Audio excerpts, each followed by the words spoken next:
Assalamualaikum warahmatullahi wabarakatuh. Hello Miss Amy and friends. We're happy to share our group presentation for chapter 3, Analyzing Your Audience and Knowing Your Purpose. I'm Luciana Tribulandari. I will start the explanation and you see will continue after me. Let's start with the first point. Importance of audience analysis. Knowing your audience is the first step to a successful speech. It helps us answer three important questions. First, what do they already know? Second, how do they feel about the topic? Third, how can we best reach them? When we know these answers, we can prepare our speech better and make it more effective. Move to the next point, approaches to audience analysis. There are two ways to analyze an audience, informal ways and formal ways. First, informal ways, by asking people who know the audience and observing them. Formal ways, by using surveys or questionnaires that ask about age, gender, occupation, and opinions. Whatever method we use, it's very important to use the information ethically and respectfully. The next point, types of audience analysis. There are three types of audience analysis. First, demographic analysis such as age, gender, culture, and socioeconomic status. Second, psychological analysis like attitudes, beliefs, and values. Third, situational analysis such as the audience size, setting, occasion, and their reaction. All three help us to adapt our message to fit the audience better. Let's move to the next point, choosing an interesting topic. After we know our audience, we have to select a topic that is relevant, useful, and interesting for them. Even if the topic is common, we should give fresh insight and use updated research.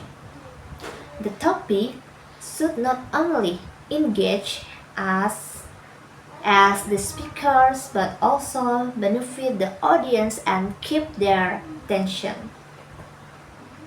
Well, the next point, the public speaking triangle. When we talk about public speaking, there are three important parts: the speaker, the message, and the audience. Many new speakers make the mistakes of focusing too much on themselves. They want to impress the audience or they think it's their time to shine. But in reality, the audience is not there for you. They are there for their own benefit. Each listener is quietly asking, why should I care? What's in it for me? That's why we must keep the focus on the audience, not just on ourselves. That is all from me. Let's continue with UC, who will explain the next points. Thank you, Lizzie, for the explanation.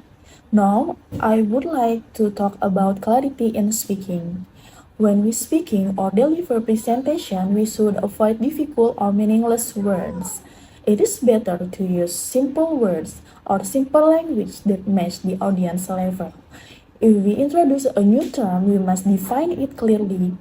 Clarity shows respect to the audience and make sure our message is understood. Moving on, let us look at ethical and effective communication. A good speaker respects diversity and avoids stereotypes, offensive humor, or insensitive remarks. We must also communicate sincerely and accurately without manipulation. To achieve this, we can use ethos, logos, and pathos. Ethos means credibility, which we build by showing honesty, respect, knowledge, and experience. Logos mean logic, which requires us to support argument with facts, reasoning, and evidence. And pathos mean emotion, which help us connect with the audience feelings and values.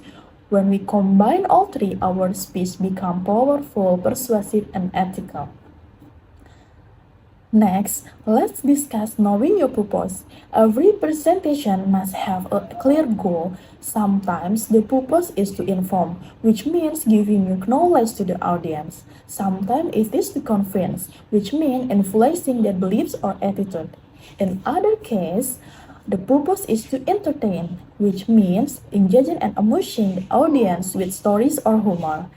If we know our purpose, we can select a topic that is relevant, useful, and meaningful for the audience. Another important point is using visual aids and customizing every detail. Visual aids such as charts, graphs, photos, or videos help explain complex ideas and keep the audience engaged. However, slides should be simple, clear, and easy to read, and you must not read slides word by word. After getting information about our audience, we should adjust detail from example and stories to research and even handouts. When the audience feels the material is designed especially for them, the message will be more personal, valuable, and effective. Let us consider the audience disposition toward the topic. Besides knowing demographic factors like age or gender, we also need to understand three deeper aspects: interest, knowledge, and attitude. Interest refers to whether the audience attends because they want to or they have to. If they are less interested, we need to show them why the topic matters to their life. Knowledge refers to how much they already know about the subject. If they are beginners, we should explain more simply. If they are advanced, we can go deeper. Attitude refers to what they currently believe or feels about the topic. If we want to persuade, we must know their starting point before moving them to our perspective. To conclude, good speaking means analyzing and understanding the audience, speaking clearly, respecting diversity, knowing the purpose, and using visual aids effectively. By practicing ethical communication and combining ethos, logos, and pathos, we can deliver a message that truly inspires, informs, and persuades. Thank you for watching. Bye-bye.